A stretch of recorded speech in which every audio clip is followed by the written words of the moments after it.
balik lagi di channel YouTube aku, Dera Askia.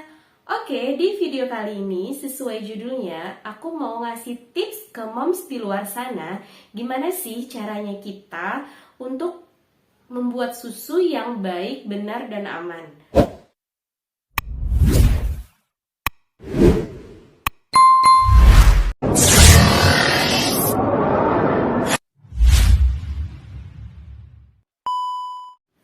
Oke moms, yang pertama, moms harus pastiin nih tangan moms itu dalam keadaan bersih atau sudah dicuci dengan sabun.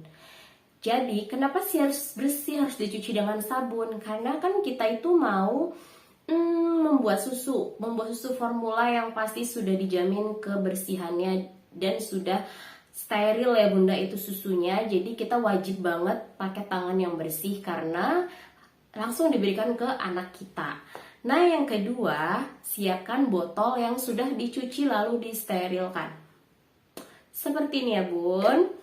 Oke, yang ketiga itu tahap penyiapan air. Airnya itu aku biasanya untuk susu formula anakku itu aku siapkan air minum yang aku rebus lalu sampai dengan mendidih dan aku diamkan selama 30 menit. Nah, jadi kenapa sih harus didiamkan 30 menit?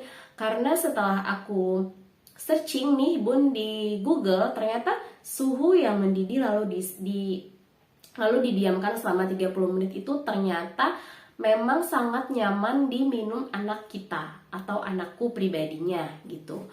Jadi selain dia itu memang mampu membunuh kuman-kuman atau bakteri yang tersembunyi di dalam susu gitu. Ternyata dia itu sangat nyaman juga di mulut anak-anak. Nah, setelah itu kita masuk ke tahap penyajiannya ya. Ini yang paling penting. Jadi aku harap nggak di skip videonya karena mungkin bunda di luar sana itu masih banyak yang keliru, mungkin masih banyak yang salah termasuk aku. Mari kita sama-sama untuk belajar memperbaikinya. Yang pertama pasti yang dot sudah kita sterilkan tadi itu kita siapkan.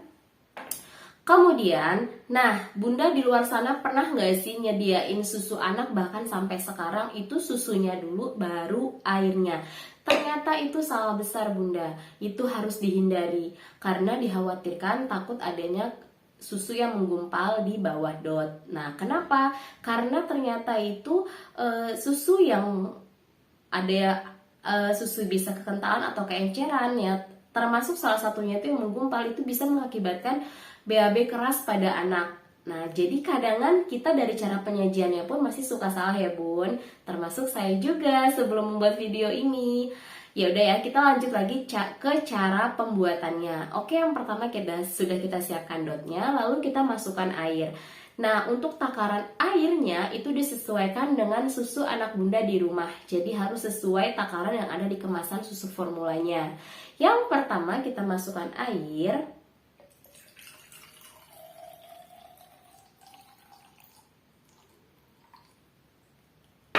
Setelah itu baru kita masukkan susunya. Nah, jadi berhubung, oh iya bun, jadi sebenarnya takaran dari susu formula yang baru dicoba sama anakku ini sebenarnya tuh takarannya 4 sendok takar airnya 190 ml. Berhubung aku nggak punya dot yang ukuran lebih dari 125 ml, jadi aku hanya 2 takar aja gitu. Oke, kita masukkan ya bun.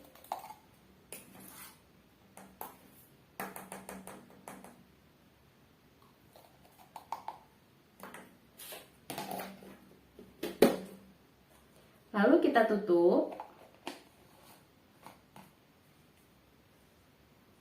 dan kita putar-putar kocok dengan cara seperti ini. Cukup pelan-pelan aja bun, nggak usah kuat-kuat banget gitu. Oh iya bun, satu lagi, ketika kita mau ngocok susu anak kita itu dia bunda jangan megang dotnya seperti ini ya bun, jangan seperti ini ternyata salah juga. Aku baru tahu, jujur aku ngelihat salah satu channel di kayak dokter ya, aku juga lupa sih itu atau gue sehat gitu, menunjukkan bahwa kita tuh salah banget kalau misalkan kita seketika ngocok itu kita megang ujung dotnya gitu. Dikhawatirkan tangan kita yang sudah dibersihkan tadi itu masih ada kumannya. Jadi supaya tidak masuk ke dalam susunya lagi. Nah, segini aja sih Bunda setelahnya. Oh ya Bunda, sebelum diberikan kepada anak kita, itu kita wajib banget untuk menjajal nih airnya sudah pas belum ya gitu. Walaupun kita sudah mendiamkan selama 30 menit, kita juga wajib banget untuk dijajalin ke kita dengan cara kita teteskan ke tangan. Nah, serasa sudah pas suhunya yang sehingga anak itu tidak memberikan rasa terbakar di mulutnya, barulah kita berikan ke anak. Nah, itu dia tadi tips dari aku bagaimana cara membuat susu formula yang baik, benar, serta aman. Jadi kalau Bunda di luar sana yang masih suka keliru ataupun masih nggak tahu, kita sama-sama yuk perbaiki cara menyajikan susu untuk anak kita. Kalau Bunda di luar sana suka sama video aku kali ini, jangan lupa di like, comment, and share ke seluruh sosial media semuanya. Dan jangan lupa subscribe serta aktifkan tombol lonceng supaya Bunda di luar sana tidak ketinggalan sama video aku selanjutnya. Bye-bye!